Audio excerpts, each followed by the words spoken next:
Tere hommikust jälle siit metsarajalt. Ja täna siis selline teema nagu, ma tean, et see teema, nii ma pean jälle keerutama, kuna koer siin natuke keerutab algatuseks, et selline teema, mis tegelikult meid kõiki puudutab, sest me oleme ju kõik inimesed, on ju, tuleb Franki nüüd, et aga mis on väga ebamugav teema. See on siis see võrdlemise teema ja kahjuks inimkond on õppinud seda võrdlemist. Me oleme ju kõik oleme süsteem, on ju, nagu mina räägin alati, me oleme süsteem ja see võrdlemine, see on maast madalast tulnud meisse. Meie lapsepõlves juba võrreldi igasuguseid asju. Koolisüsteem on ju üles ehitatud võrdlemisele, hinded on juba võrdlemine, on ju. Nii et tuleb väike siit üks jooksja.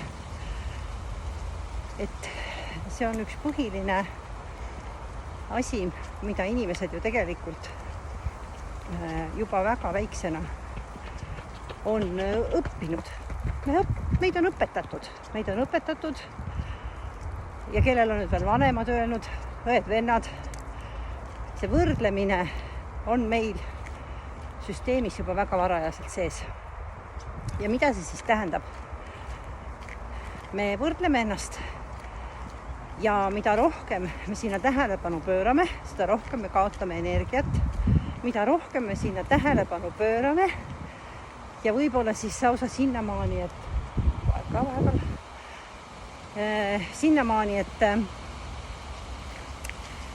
me hakkame võrdlema nagu kõiki asju. Ja see võib olla selline heatahtlik võrdlus, see võib olla selline keeruline koht võib-olla elus, mida me võrdleme. Temal on ikkagi parem, minul on kehvem. Ja mida me siis tegelikult teeme? Me tahame ennast tegelikult sellega tõsta. Ükskõik, mis see võrdlus ei ole. Eriti veel, kui me teeme seda, et me tahame kellegi kohta midagi öelda. Kui me tahame veel öelda midagi negatiivset, siis automaatselt on meie alateadlik soov iseennast sellega kõrgemale positsioonile tõsta. Kõik need suured kirujad, kõik need suured tagarääkijad, sorry, et ma nii ütlen, aga alateadlikult nad tahavad tegelikult ennast tõsta. Ja me ei näe seda kohta, see on nii ära peidetud meie sees. Ja ma võin sulle öelda, ma ei usu, et on ükski inimene, kes ei ole seda teinud. Mina olen teinud, võin ausalt tunnistada. Olen töötud inimesi kirunud ja mida rohkem seda teed, seda rohkem alateadlikult on vajadus see, et ma oleks nähtav, ma oleks kuuldud ja ma tahan oma positsiooni enda sees tõsta, et ma olen parem. Ja see paganama, see ma olen parem. See on juba nii ammustest aegadest meie sisse programmeeritud ja me oleme selles süsteemis nii tugevalt sees, et me isegi ei saa sellest mõnikord aru. Ja see on normaalsus, et kellegi kohta on see ja kellegi kohta on too. Mõnikord muidugi selline heatahtlik võrdlus on see, mis viib meid ka edasi. Ma ei saa ainult öelda, et ja kui see on selline heatahtlik võrdlus, mis annab mulle sellise tõuke, et hakka nüüd liikuma, tee need sammud,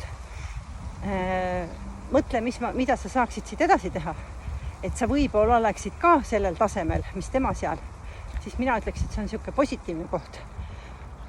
Aga kõik see, mida me teiste kohta ütleme halvustavalt, siis tegelikult alateadlikult oma süsteemis me tahame iseennast kõrgemale positsioonile panna.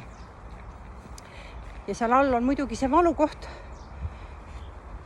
Me ei ole olnud nähtud, me ei ole olnud kuuldud.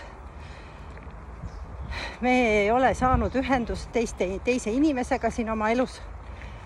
Ja me otsime siis seda siit väljapoolt endast, on ju. Nii et täna võib-olla selline mitte just kõige lõbusam video, aga kõige tähtsam on see,